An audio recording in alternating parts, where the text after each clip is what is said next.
ધૂળેટીના પર્વને લઈને રાજકોટમાં પણ ઉત્સાહનો માહોલ જોવા મળી રહ્યો છે। યુવાધન ધૂળેટીની ઉજવણી કરી રહ્યા છે, અનોખી રીતે ઉજવણી કરી રહ્યા છે। ડીજેના તાલ સાથે રાજકોટમાં અલગ અલગ રિસોર્ટ અને પાર્ટી પ્લોટના લોકો ઉમટી પડ્યા।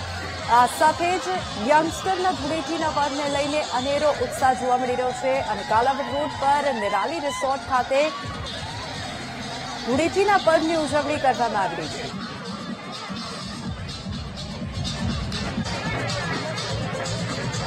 રંગબેરંગી રંગો સાથે લોકો ત્યાં ઉજવણી કરતા જોવા મળી રહે છે। ક્લબ દ્વારા સેફટી અને સુરક્ષાનો ખાસ ખ્યાલ રાખવામાં આવ્યો છે અને ઓર્ગેનિક કલર્સ, લાઇફ ગાર્ડ અને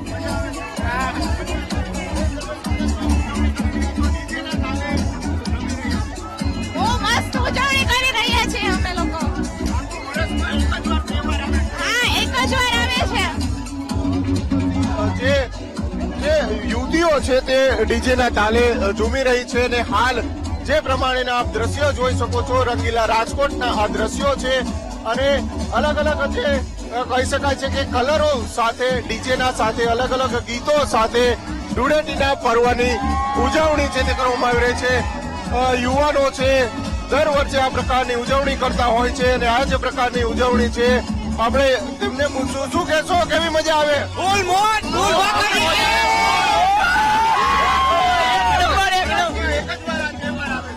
એ તો 100% તમે સાચી વાત છે। વર્ષમાં એક વાર કોઈને એવું લાગતું નથી કે આ વર્ષમાં એક વાર નો તહેવાર હોય છે એવું, એટલે બધા ફૂલ એન્જોય કરે છે, ઘણો બધા એન્જોય।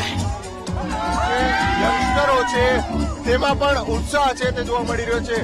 જે બહેનો છે તેમને પૂછશું, શું કહેશો, ધૂળેટીની ઉજવણી કરી રહ્યા છો? બેસ્ટ આયોજન છે, અમને ફૂલ મોજ પડે છે। મોજ આવે। Atman Nirali resort is best for Holi. જે પ્રમાણે લોકો છે તેમાં પણ ઉત્સાહનો માહોલ છે તે જોવા મળી રહ્યો છે। રંગીલા રાજકોટમાં આ જે ધૂળેટીનો પર્વ છે તેની ઉજવણી છે તે કરવામાં આવી રહી છે। યુવક યુવતીઓ છે, યંગસ્ટર છે, મોટા ભાગે એકબીજાને કલર ઉડાડીને તેની ઉજવણી છે તે કરી રહ્યા છે અને જે પ્રમાણેનો તહેવાર છે અને તહેવારને લઈને જે આ રાજકોટમાં આ પ્રકારનો ઉજવણીનો માહોલ છે તે જોવા મળી રહ્યો છે। કેમેરામેન નિશિત ગઢિયા સાથે ભવેશ ચંદ્રબાબુ, ટીવી ન્યૂઝ, રાજકોટ।